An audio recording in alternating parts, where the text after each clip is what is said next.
ప్రధాని నరేంద్ర మోడీ వెనకడుగు వేశారా?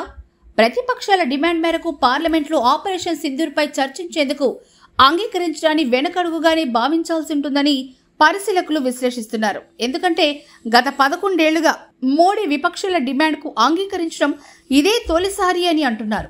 పార్లమెంటు వర్షాకాల సమావేశాల ముంగిట ప్రధాని మోడీ ఇలా వెనకడుగు వేయడానికి సభలో ఆమోదం పొందాల్సిన కీలక బిల్లులు ఉండడమే కారణమని పరిశీలకులు భావిస్తున్నారు.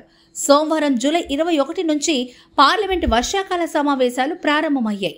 సభా కార్యక్రమాలు సజావుగా సాగేందుకు ఆదివారం నిర్వహించిన అఖిలపక్ష సమావేశంలో విపక్షాలు ప్రధానంగా ఆపరేషన్ సింధూర్ అర్ధాంతరంగా నిలిపేయడం, పెహల్గాం దాడికి ఒకరోజు ముందు ప్రధాని మోదీ విదేశీ పర్యటనను అర్ధాంతరంగా నిలుపుదల, ఆపరేషన్ సింధూర్పై అమెరికా అధ్యక్షుడు డొనాల్డ్ ట్రంప్ చేసిన ప్రకటనలపై చర్చించాలని డిమాండ్ చేశాయి. ఇప్పటి వరకు ఇవే డిమాండ్లను విపక్షాలు పలుమార్లు చేసినా పెదవి విప్పని మోడీ పార్లమెంటు వేదికగా వీటిపై చర్చించేందుకు అంగీకరించారు.